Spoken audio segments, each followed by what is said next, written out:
it's me, Mr. Arzard, and yeah, we are going live for the Week 8 Mr. Arzard draft recap. Again, I do want to apologize for there not being words are hard, for there not being a YouTube upload for Week 7, as I explained in my weekly match. Also, hey Goldo, how you doing? And hey Josh, how are you doing? As I explained in my weekly match video, last week I had a 24-hour stream over the weekend, and it kind of fucked me up for my stream on. We ended up going live on Tuesday, and I was still very much out of it, and the recap was so bad. I forgot so many things, and it was just bad. And I just, I thought, you know what, we're just not even gonna post this. I'm embarrassed, so we just left it like that. This week, however, we are back. Everything is updated. We are good to go. So let's jump right into the highlights. Wait. Week 8. There it is. It's got the right week and everything. Alright. So the first match that we're going to talk about is Okan versus, that's the Dutch Devils, versus Jazz, the Rock and Roll Boons. So let's watch together, shall we? So something I don't, I get neutralizing gas, and this is a thought, and I probably shouldn't speak this the week before I go into a match against Okan. But I never understand why he always insists on running neutralizing gas. Neutralizing gas is a good ability, yes, but it's better in doubles. And singles, levitate, getting that ground type immunity, I feel like is much better. At least in my opinion, especially that makes Muck stronger. Muck's only weakness is ground, and someone's gonna be hesitant to click that ground type move if they know you have an immune swap in. And I know they have Tornadus. But what happens if Tornadus goes down? At least you have a Levitator, At least that's my opinion on it. Yes, I'm back. That's why I ran Levitate on my Weezing when I faced them. Yeah, see? Look. Also, this Sneasel put in work. That crit. It was the week of triple axle crits. Let's just say that. It was the week of triple axle crits. I mean, there's a 1 in 16 chance for crits. The move hitting 3 times and each one essentially counting as a new, fresh move. Just means there's a boosted crit chance. That's all it means. It's nothing to sneeze at. Gas is great because they think you are going to run Levitate, so they won't bring Earthquake in the first place. I mean, that's not necessarily true, especially when there's a Muck on the team.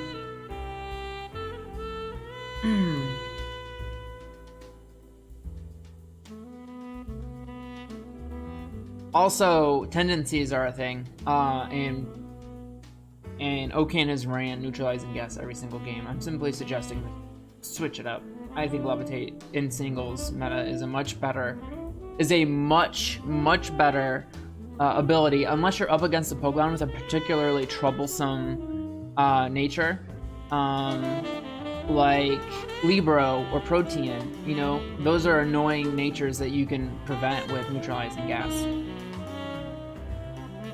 But as you can see, in this game, I know we haven't given this game much attention, not as much as it probably should be getting.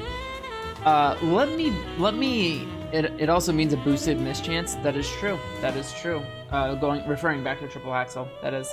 Okan has gone hardball, and Pearly actually touches on this in their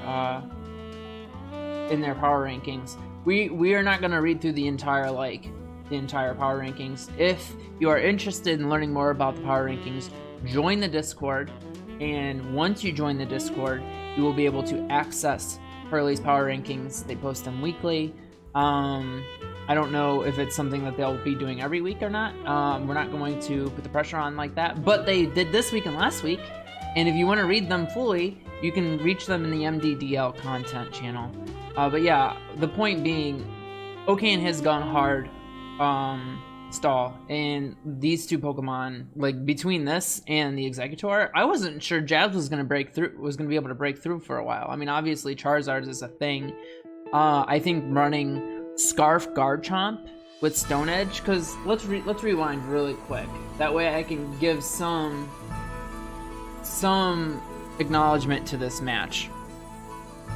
The thing that kind of blew my mind here is on Okan's team, who is your Charizard counter? You have to go into this game knowing that Mega Charizard Y is going to be a problem. Your Charizard counter is Garchomp, right? It's Garchomp. It's got to be Garchomp. It's always Garchomp. You need Garchomp to outspeed Charizard, which, like, honestly, it normally should. All Okan needed to do was go max speed. Okan could have went max speed in Life Orb or Choice Band and just ran Rock Slide. I don't even think it needs Stone Edge, and this Charizard just dies. It outspeeds and kills. Not having this Garchomp Sped Crept in order to outspeed was kind of a misplay. It's down to 3v3 in under 25 turns. Seems reasonably paced. Okay, I meant the move to get Executor, and then the following move to get Clefable. I know you want to make me look stupid in the middle of my recap, but I know what I'm talking about. And thank you, Dragon Cod, for the raid. I really appreciate it. Welcome in, y'all. We're doing a live draft recap for our draft league. Welcome in. Thank you so much. I really appreciate the raid. But yeah, like I was saying, Garchomp should have outsped. It should have always been sped crept to outspeed Charizard and hit with super effective, 4 times super effective rock move. At least in my opinion. But what do I know? Thank you for the cow, Pearly. I don't say things to make you look stupid. I know that. But like, I called it hard stall. And it did, so only 3 Pokemon are already dead 3 turns in. Or 25 turns in. Yeah, like, yeah, that's fair. But if you look at the team, actually look at the team, Pyukumuku and Executor in this instance, the way they're being used are both hard stall. And then they went and got Clefable. So just add on top of it. They dropped Garchomp, who is like applies tons of offensive pressure, and now it's Clefable, who doesn't apply nearly as much offensive pressure. I mean, it still does. Life Orb Magic Guard is no joke, but it's just not the same as Garchomp. It's not even in the same realm. Clefable is scary for a lot of teams because unaware. When you have 2 unaware, Okan has a hard stall team now. It's scary. I don't necessarily agree. I think stall's easy enough to deal with. You just need to have a plan. I have a plan. You can believe that. I have a plan for next week. I will be prepared for the stall. I will be prepared for the stall wars. And now at this point, it's just kind of slowly. This is Jazz recognizing her win cons and playing it safely. That's all this says.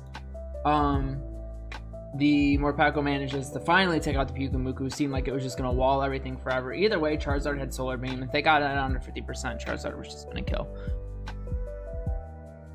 Yeah, there's a Toxic Protect Harvest Executor on the field. Yes, that's what I'm saying. This is clearly hard stall. The last 2 Pokemon on the field were Pyukumuku and Harvest Protect Executor. Lose a game, get bulkier. Lose another game, bulkier. Lose another game, heck, full unaware. Let's go. Look, I think running Toxic is a legitimate strategy. I think running Toxic is a legitimate strategy. It puts your opponent on the timer. They can't just set up in your face and you know, get away with it. You know, they're on a timer. I think for that reason, Toxic is a legitimate bring.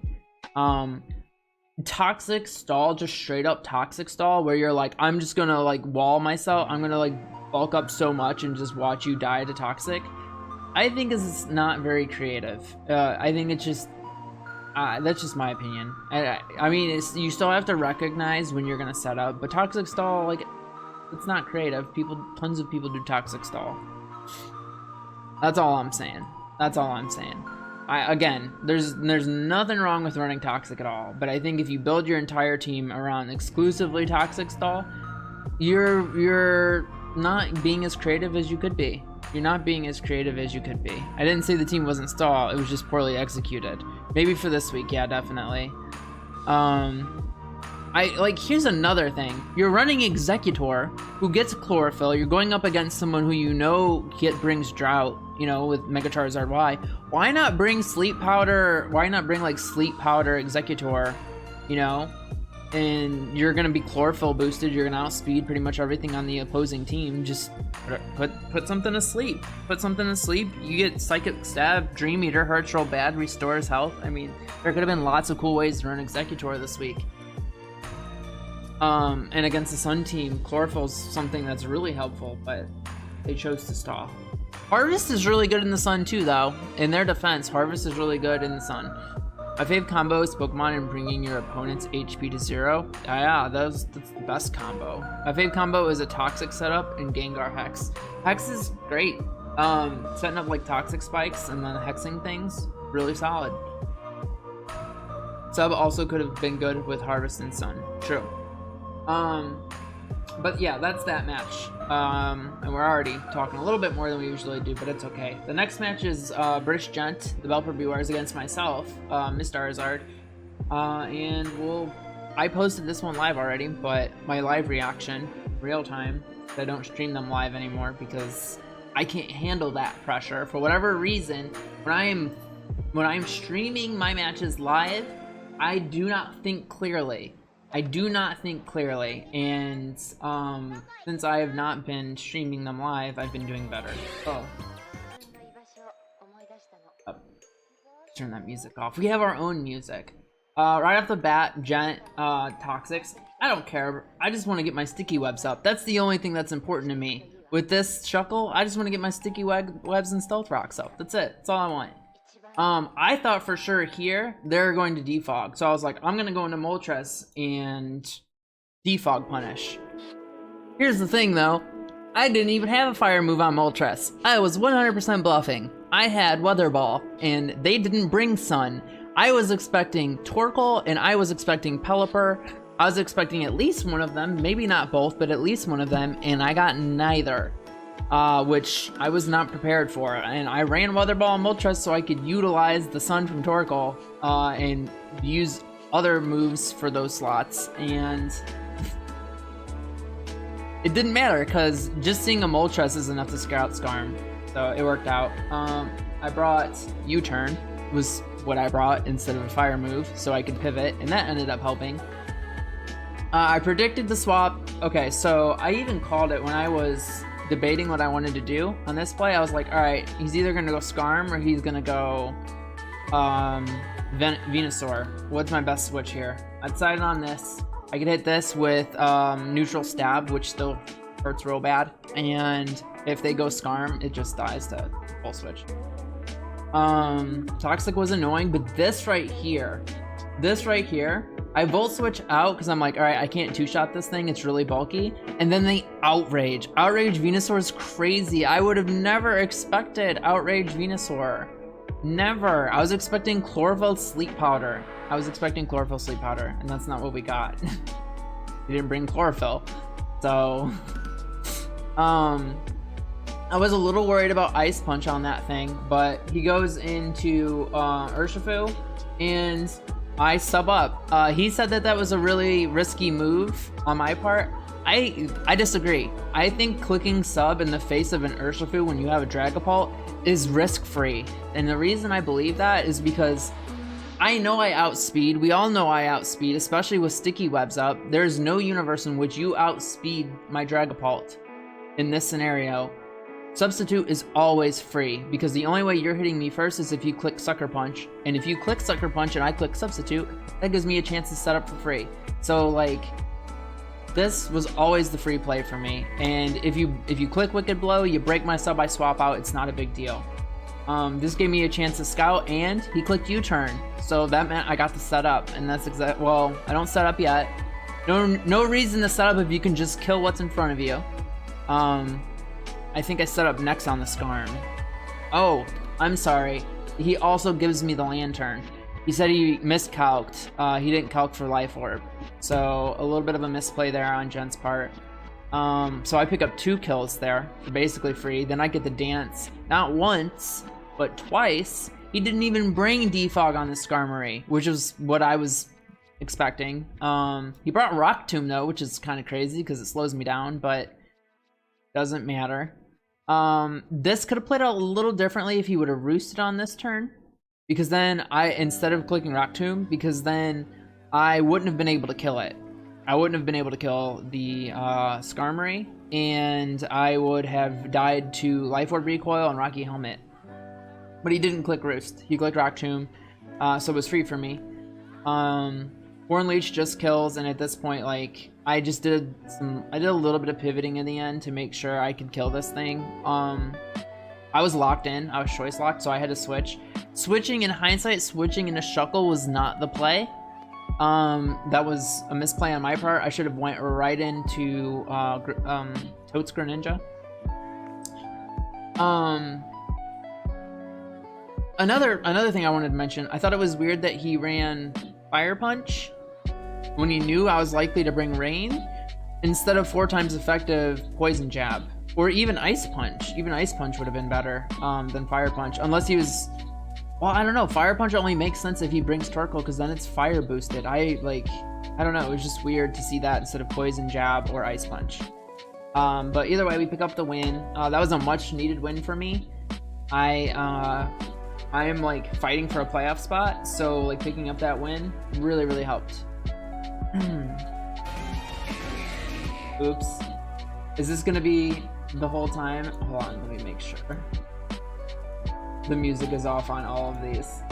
Alright, next one, Minor Manectric, the Fairbanks Phalanx against Spegasparse. That's the Look Now Latte Guzzlers. And Spega took Pearly's power rankings. Like, he took him to heart. His feelings were hurt, and he's like, you know what, I'm gonna use that as motivation. And he comes out and he looks really good in this match. Slowking, I was trying to explain this to William because he didn't understand what made Slowking so good.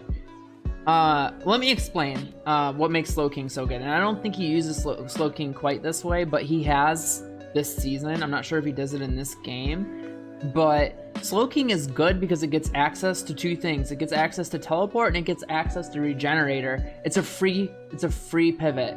It's super bulky. It's rarely gonna be able to get one shot by something. You can scout what your opponent's gonna do. You can take the hit, and then you can teleport out, reheal all that damage because of the Regenerator, and put yourself in a more offensive spot and apply pressure. It's extremely good. It is extremely good. And like Spega, now that Spega has gotten away from going into the same thing every week, constantly trying to just entrain trap things, he's looking a lot better now, because he's using his team to its fullest potential, and he's winning games against good opponents. Yeah, pivot forever. I mean, if you have something that allows you to constantly like get free pivots and scout moves from your opponents, like, that's something you need to utilize. And he's done it a lot this season. I can't remember for sure if he does it in this game. That was a good swap by Minor, reading the electric move, but Focus Blast is coverage you have to be prepared for. Maybe, it's very possible he was playing for a Focus Miss, which happens. It just didn't happen there. Boiny Sandas, huh?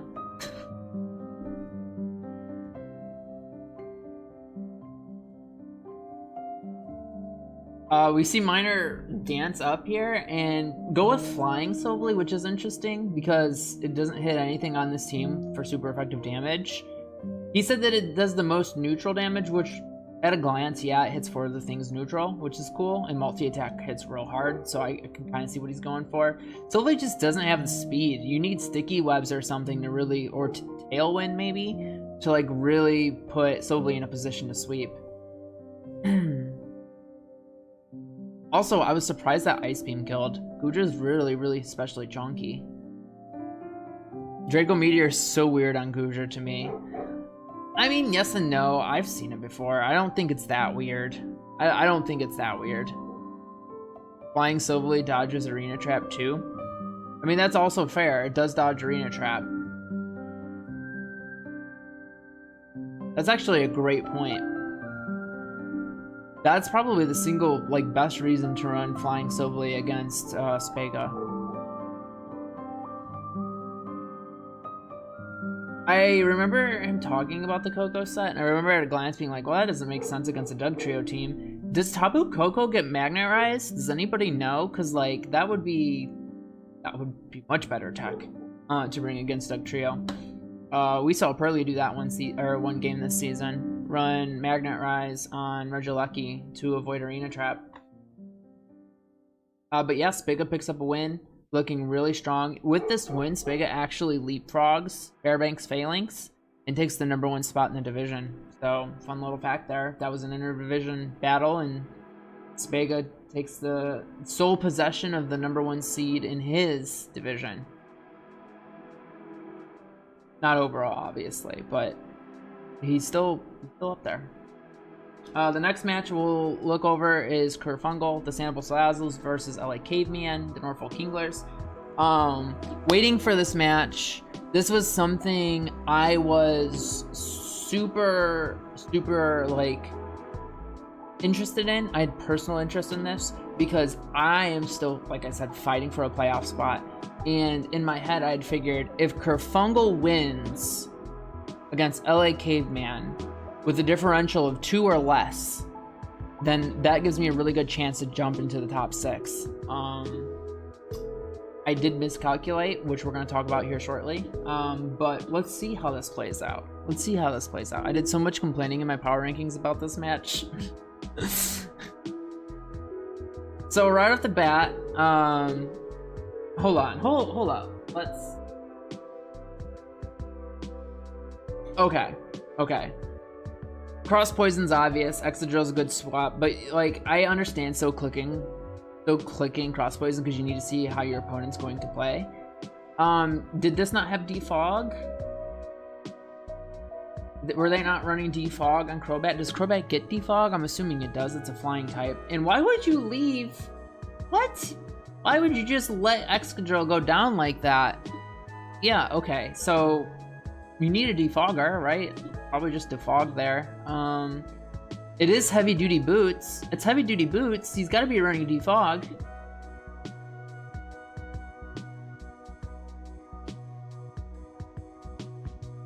Probably forgot about Tailwind. Oh, that's completely fair. Probably thought X got outsped, but since they were in Tailwind, Machamp outspeeds and kills. That's probably exactly what happened, actually. Watching this game, I was confused by both plays. Hey, La Tortuga, how you doing? This is our draft league. I'm recapping the games. We're talking about the highlights, and we're talking about the games, and then after this, we're going to jump into our Platinum Attempt 5 Hardcore Nuzlocke. But this is draft league time for now. This game had a lot of momentum shifts. Once Angry Kong came in, I thought maybe there was a chance, depending on the set that this thing had, that Caveman would be in a good spot. But the Darmanitan doesn't quite get it done against the Ferrothorn and takes a ton of damage from Gyro Ball. Fire Punch does like nothing to Prim, and Prim gets a sub up. So really bad series of... It's just a really bad exchange in general on the side of LA Caveman here. Now Prim's setting up, but like, you set up and then you switch out. But why? And then the Mystical Fire read was crazy. You collect Mystical Fire and a +1 special defense Primarina. That's also crazy. There's a Tailwind again. So, you know, Punch's Rat doesn't care about that. Extreme Speed is very much a thing. Hoopa is ready to just punch things, though. Hoopa's out here ready to just punch things. Drain Punch does like nothing to Mustang Sally, though. Charizard taking massive chip from the Stealth Rocks. That's why you defog. That right there is why you defog.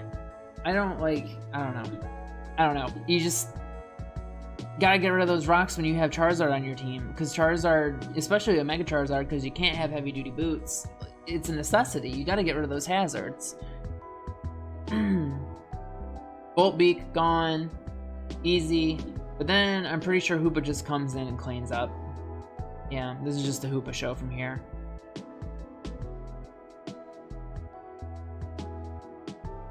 Oh, after Angry Kong gets dealt with. Sorry. Oh, they must have been choice locked. They were totally choice locked. Yeah, it must have been going choice band or choice scarf hoopa. Actually, that's probably choice scarf hoopa if it's outspeeding Darmanitan.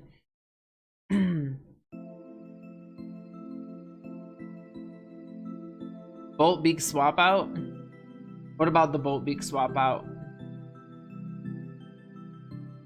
Yeah, if you have a Megazard, you always need to defog or spin. You gotta get those hazards gone as quickly as possible. But there you have it. Sandoval Salazzles win with a differential of 1. I was super excited about this. This was exactly what I needed. This was like best case scenario for me. Unfortunately, as we'll see when we go over the standings, I miscalculated. It has been choice locked every week. Yeah, Hoop is all he has ran choice Hoopa every week, whether it's choice band or choice scarf. Okay. This game was fucking insane. The RNG in this game alone was wild. Let's watch. We have Sergeant Mech, the Nullbark Normalizers against Pearly, the Pokemon Friendship Society, who's undefeated up to this point.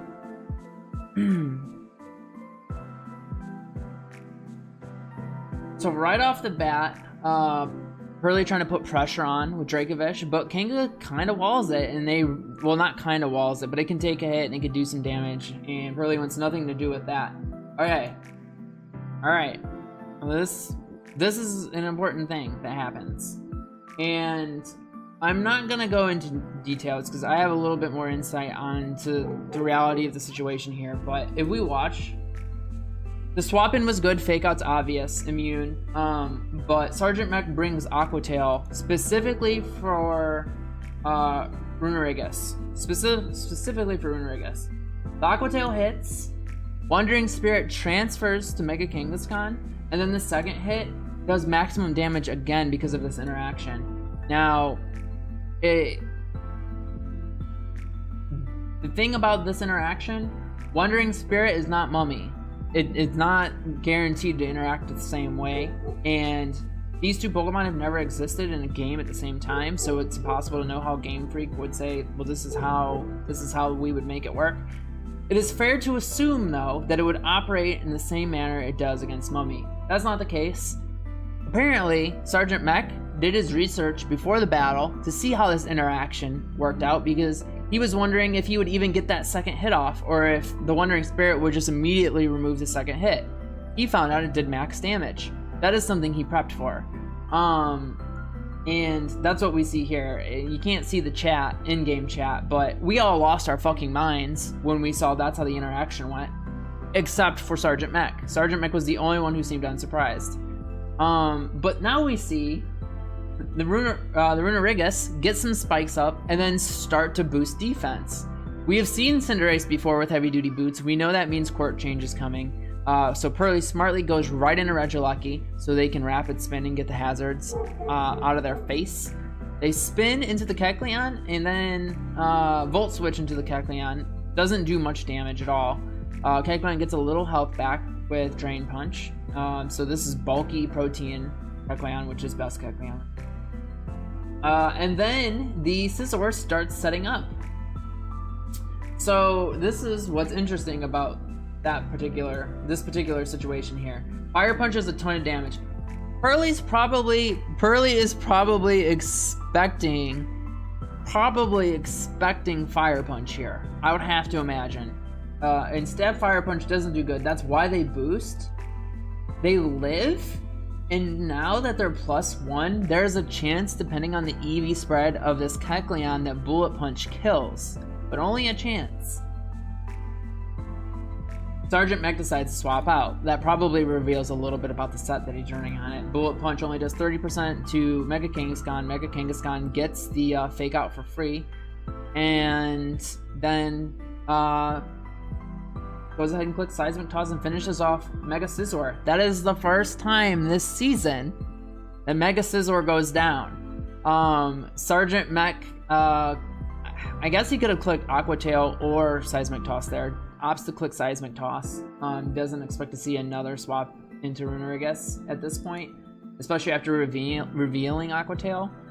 Sucker Punch does chip to does chip to Regieleki. This is another crazy spot here. So I think what happens here is he recognizes I don't want to swap anything else into this thing, and I just want to get chip on this. And if I can get chip, which they do, pretty good chip, I can go into this. Before the match, he specifically swapped out a move on this bird to put quick attack on this bird, in case he found himself in a situation where he knows nothing else can outspeed Regieleki, but I could click quick attack and get stab quick attack from this bird with life orb boost, and it should always kill underneath 55%. It should always kill from underneath 55%, unless it absolutely min rolls. And that's if there's no defensive investment. It lives on 2%. Pearly revealed after the match that there was some defensive investment, so that may have been calculated, but still, that's crazy right there. Living that right there, because like there's no way otherwise he goes into Star Raptor there. There's no way he goes into Star Raptor there if he doesn't think that quick attack could kill, because then we already know this thing can't do much damage to Kecleon. Kecleon would just come in and Drain Punch, right? Or in this case, Shadow Sneak and finish it off. So it just was a risky play, and it did not work out the way it hoped. That looks like more chip on the Dracovish, because against this fucking thing, any chip helps. And then at this point, we see Mew outspeed, so that reveals Choice Scarf and kill the Dracovish with Outrage. So that was a major development. This is the first time in the season that both Dracovish and Scizor go down in the same match for Pearly. So these are things that we've not seen happen for Pearly yet this season. Pearly, like, smartly goes into Alola Ninetales. Like, that's the obvious play. It's immune to Outrage. It's a free turn. It's a free Aurora Veil. There's no reason not to do that. And with Hail up, you don't even have to worry about Cinderace coming in and court changing and stealing the Veil because it dies the Hail chip. So we see Sunny Boy come in, get Toxic, but still try to do some chip here with Hyper Voice. Pearly makes a smart choice, goes in Runerigus, immune to Hyper Voice, has Lefty, so doesn't really care about the Hail chip. So now Sergeant Mech decides, you know what? They're probably going to try and set up again. They're probably going to try and set up or get Spike set up again. I'm going to go hard into Cinderace. Hail ends at the end of this turn. I don't die. Pearly makes the read and clicks Body Press, picks up a kill on the Cinderace. So that's a big loss for Sergeant Mech.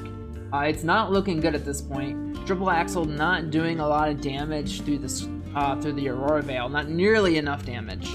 But Body Press does nothing to Mew. It does nothing to Mew. So Sergeant Mech clicks Triple Axle again. Sees maybe we can get a crit here. The move hits 3 times. Can we get 1 crit? No crits. No crits for you. We're gonna go ahead and buff. But now you're only at 14%. Does Triple Axle kill at this range? No. He gets a low roll on the third hit of that Triple Axle. It hangs on with 2% thanks to the +2 Iron Defense. And now that the Veil's gone, Pearly's like, alright, I gotta swap out. I gotta get this Veil back up. Triple Axle isn't gonna do anything to me. We know this thing is choice locked, so it can only hit me with this. Sergeant Mech's best play there was probably to go into Heliolisk. Probably should have read that swap, but either way, putting pressure on isn't a bad play. And there he reveals Weather Ball. I think maybe he might have been hoping for like a swap into Landorus, and that's why he locked into Weather Ball, but instead this Ninetales just eats it and just doesn't care about it, frankly. We see the Toxic. The Toxic synchronizes here, so Alola Ninetales is also on a timer with only 1 turn of Aurora Veil left. So that's real bad news. Or I'm sorry, not 1 turn, it's Light Clay, so there's 3 more turns. There's 3 more turns, which matters. Because even though this is 4 times effective, without that crit, without that crit, this Landorus lives on like 5%. Like, he knew the calcs going into this.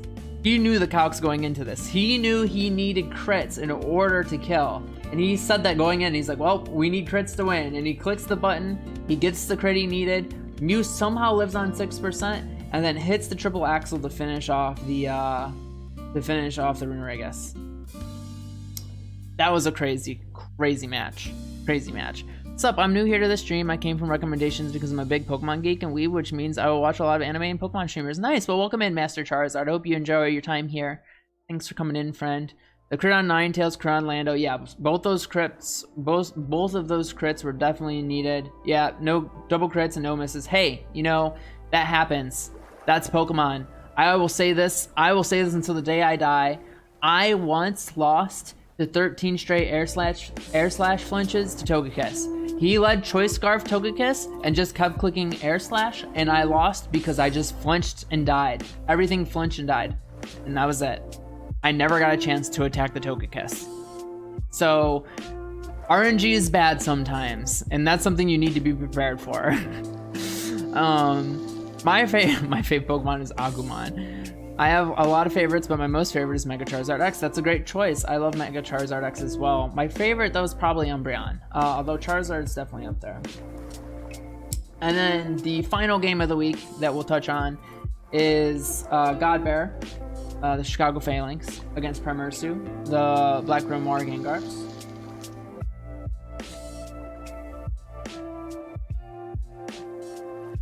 I will not lose Choice Scarf Flinch hacks again. It will never happen again in my life. I can promise you.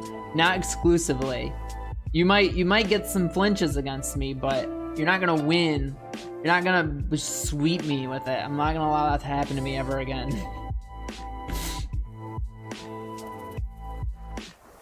So off the bat here, we do see I think we saw the Will-O-Wisp on Cobalion, so now Cobalion can't really do much. One major threat kind of dealt with. Probably misplays a little bit here. Sleep Talk, Moonblast, not really going to do much. Not sure why you'd leave this out against a Fortress. Sleep Talks again, rests, unfortunately. Now, big misplay incoming. Big misplay incoming. Sometimes you win on TNG, sometimes you lose, or RNG. I believe both. Oh, absolutely. You haven't truly experienced Draft League until you've lost a match or won a match on the back of RNG. This is the misplay here. Mommy has been asleep for 2 turns, right? When you rest, you only sleep for 2 turns. When you rest, the sleep timer is set to 2. You always sleep 2 turns when you rest, every single time. That's how it works. That's how the mechanic works. I was not aware of this mechanic. Clicks Sleep Talk again, and doesn't do anything, and then just dies a Fortress. Again, not sure why you would leave Tapu Lele out against a Fortress to begin with, especially when you have a Lando sitting there, but it is what it is.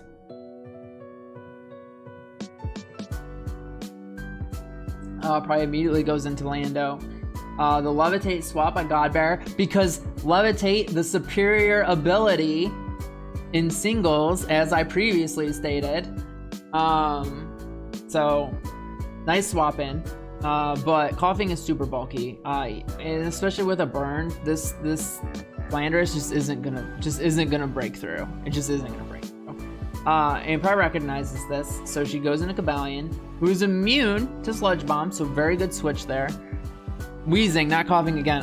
Why do I always do that? Why do I always do that? I struggle with those so much. It's wheezing. I always just call wheezing coughing because I don't know. Whatever.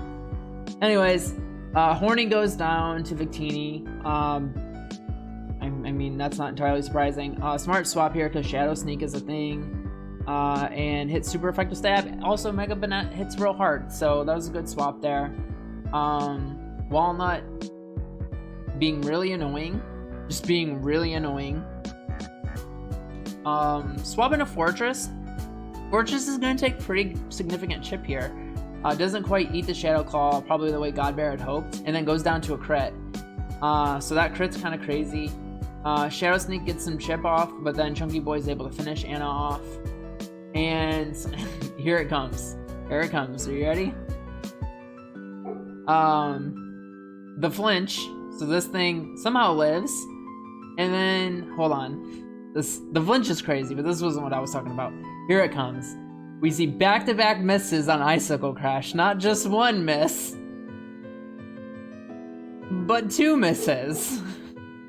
And I'm pretty sure the Lando gets a crit here. No, okay, Earthquake just finishes it off. So Pretty crazy back-to-back misses, but it doesn't matter at this point. At this point, Manaphy outspeeds and just kind of kills both of these Pokemon, and God Bear gets win. Did you know that Ekans backwards is Snake? Wow, that's really groundbreaking. A really groundbreaking discovery there, Pearly. Thank you. So yeah, that is the recap for the week.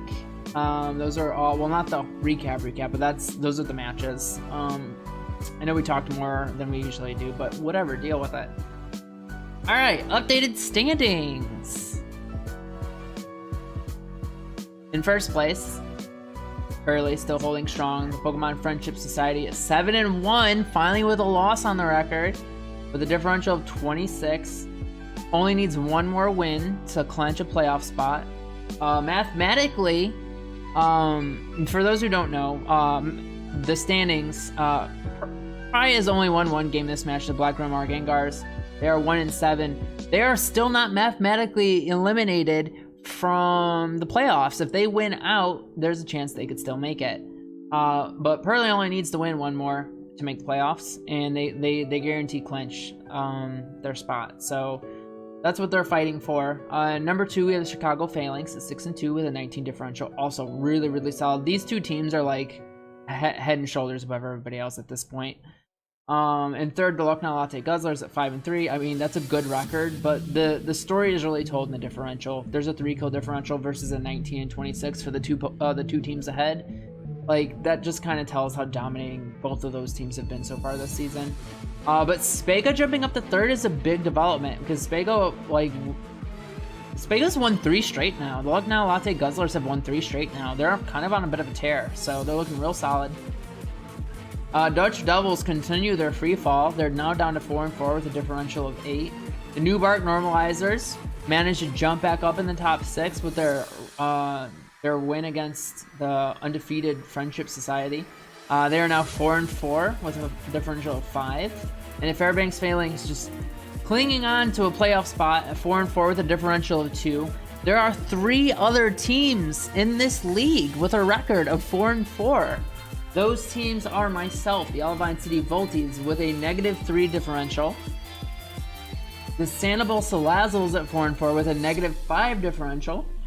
And the Norfolk Kinglers at 4-4 with a -7 differential. There are 6 teams at 4-4 right now. You can't say free fall. That's my word for the rankings. I can absolutely say free fall. You don't have a copyright on the word free fall. I can use the word free fall if I want to. Anyways. 6 teams tied at 4-4. Only thing separating them is differential. And for this reason, I think the match of the week has to be 2 of those 4-4 teams facing off, myself and the Dutch Devils. The loser could very well find themselves on the outside looking in, and the winner will solidify themselves further as a playoff threat. So Okan either continues his free fall and drops another game against me this week, and potentially sees himself slip out of the top 6 for playoffs, or he finds a way to, snap out of the streak, puts together a team to beat me, solidifies themselves at 5-4, and they shouldn't stand any risk of dropping out of the top 6 if they have anything to worry about. Their differential of 8 is the 3rd best in the league, despite them losing 3 games straight. Or is it 2? Have they lost 2 or 3 straight? Let me make sure I'm getting this right. Let's take a look. Dutch Devils, they've only lost 2 straight. But they have lost 3 of their last 4, which I think paints a better picture of kind of the slouch that they're on right now. Slump, slouch, whatever, same thing. AJ, every time you come in here, you've gotten the 2nd shot. Every single time. This is like the 3rd time you've gotten the second COVID vaccine.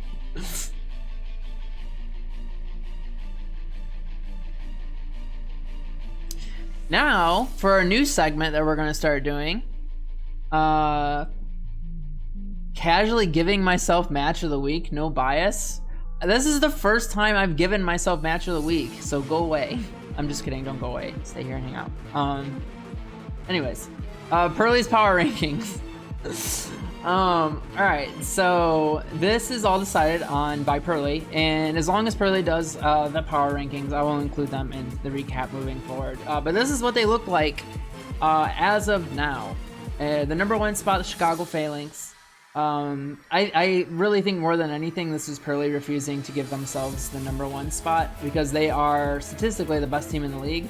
But the Chicago Phalanx are really, really solid. Like, Godbear has done an amazing job with this team, so I can't say I entirely disagree. I just think that, I don't know, Pearly was undefeated before this week. I feel like they should have been the number 1 seed. Or the number 1 in the power rankings. That's just my opinion. No slight to Godbear at all, because Godbear's been amazing this season. Like, those two have far and away been the 2 best teams in the league, and it's not even close. It's not even close. But I don't agree with the placement of 1 and 2 here, personally, just me. In third, we have the Newbark Normalizers at number 3, moving up 1 spot from last week. And I completely agree with this. Newbark Normalizers being the only team to beat the Pokemon Friendship Society, even if RNG had a hand in it. Doesn't matter, a win is a win is a win. You're gonna take those all day. He recognizes win cons and played to his outs, and it worked out for him, and sometimes it's just the way it goes. And here he is, number 3 on the power rankings, looking really solid this season. Number 4, myself, the Olivine City Volties, jumping up 2 spots. I mean, I don't know. I don't know how I feel about this. I had a really rough start of the season. I think I'm a little higher than I should be. I do understand, I do know like I'm trending in the right direction. I've won 3 straight now. No, I've won 2 straight, I'm sorry. But I've won 3 of my last 4. I won 3 of my last 4, so like I'm trending in the right direction. I still think 4 might be a little high for myself, just personally. I love the chatter going on right now.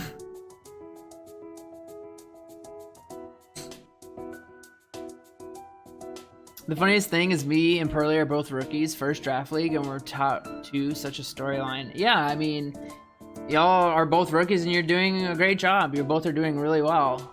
You guys are taking it seriously and prepping, and I said this at the beginning of the season, the teams that prep are the teams that win. That's just the way it always works out. Alright, anyways, at number 5, the Lucknow Latte Guzzlers, jumping up 4 spots.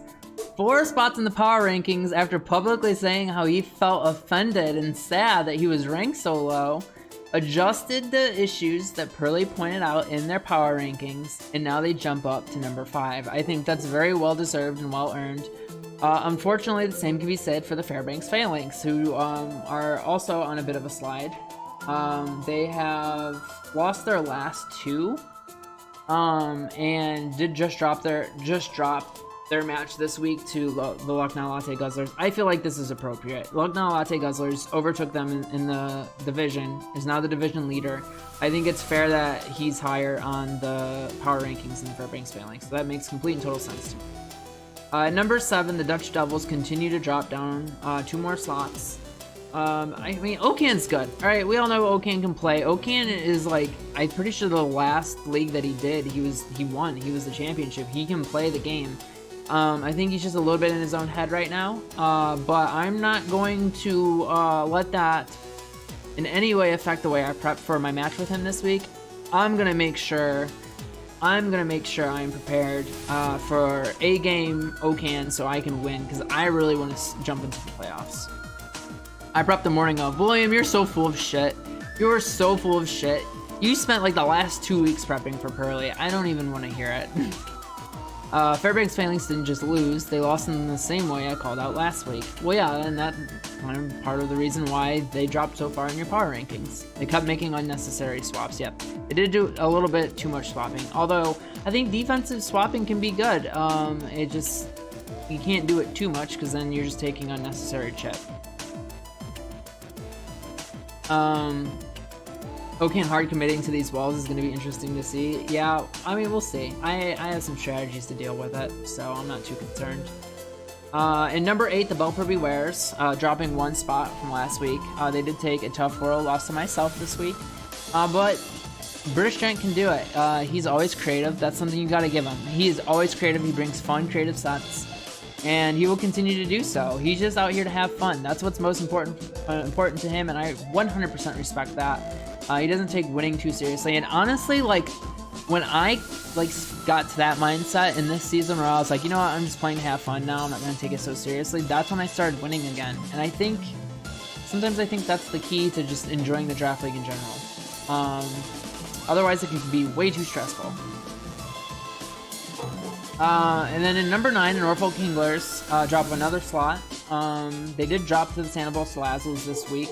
I think I would swap these two. I think I would drop Norfolk Kinglers 2 spots and move the Sandoval Salazzles up a slot, up to number 9. That's just me personally. And I think Rock and Rillaboons and Black Grimmar Gengars at 11 and 12 respectively are okay.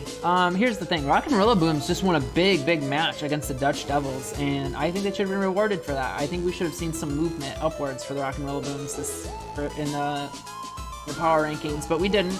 These aren't my power rankings, these are Pearly's power rankings and my thoughts on them. So, there's that.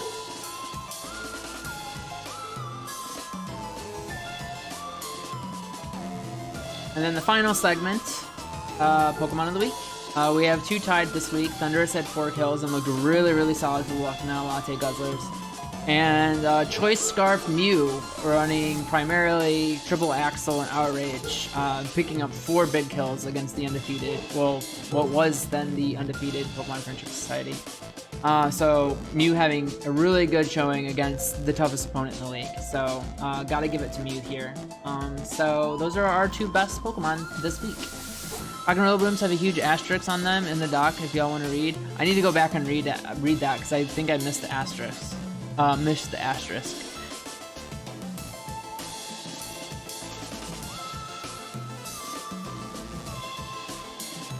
So yeah, there's our power rankings.